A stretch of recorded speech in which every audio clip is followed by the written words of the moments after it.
Well, meanwhile, crude oil is hovering near a 7-year high as supply concerns linger and heated tensions in Eastern Europe show no signs of simmering down. Power the Future founder and CEO Daniel Turner joins me now. Good to see you again, Daniel. We really have the worst of all worlds. Just as we lose our energy independence, and a lot of that has to do with the regulations from the Biden administration, we have an increasing dependence on a rogue nation, Russia, which is about to invade Ukraine. So it's the worst of two worlds colliding. Yeah, and actually there are parts of this country that are importing liquid natural gas from Russia.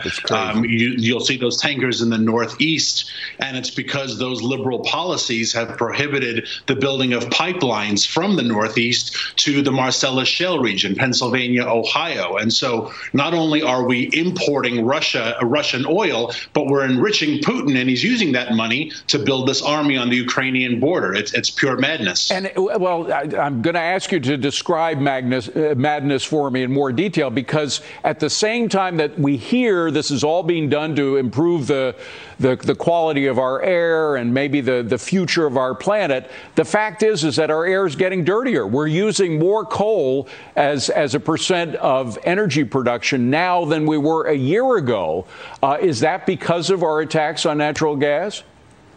No, absolutely. And this is what happens when the government gets involved in these policies. They bring about these consequences. The price of oil is a direct result of the Biden administration's actions.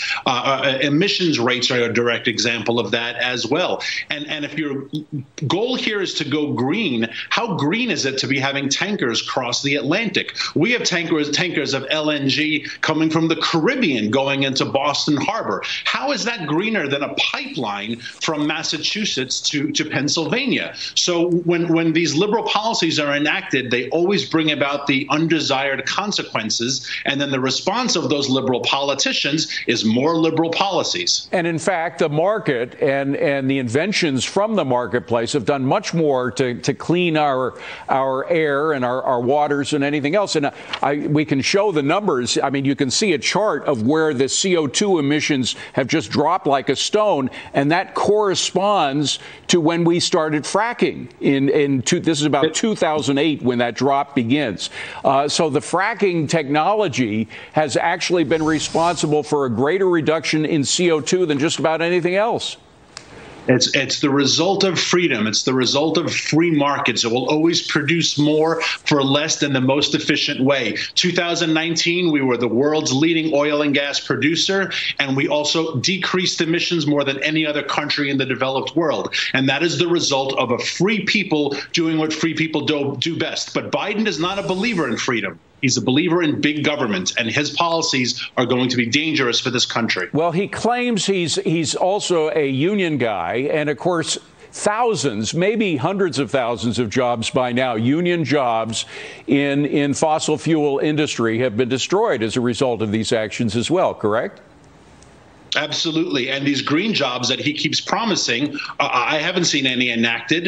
None of them have come online. But I talked to people, for example, men and women who worked in the Keystone Pipeline, who have been unemployed for over a year now. So, again, it's the bird in the hand versus the bush. And we are seeing the direct result of his policies, which is driving up unemployment in the energy industry and driving up prices as a direct result, which is leading this inflation. Well, that's the bottom line, and we'll leave it at that. But it's now oil is $88 a barrel. I believe it was in the 90s last week. It may go up to 100.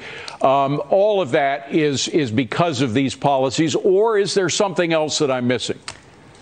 No, they're completely a result of his policies. He has cut into the supply, and we are producing almost 3 million barrels fewer of oil per day than we were just 15 months ago. So it is a supply side problem, and the only way to increase the supply is to get government out of the way.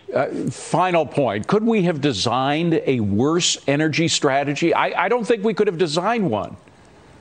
No, this is the best strategy if you were Vladimir Putin or if you're Xi Jinping, because the other option of the Biden administration is to buy Chinese-made wind and solar. So this is an energy policy that is hurting the American people and enriching our enemies at the same time. All right. Well, after the election, the midterm elections, we may have gridlock, which would probably be better policy than we're getting right now from the government. Daniel Turner, good to see you. Thank you very much. Appreciate it.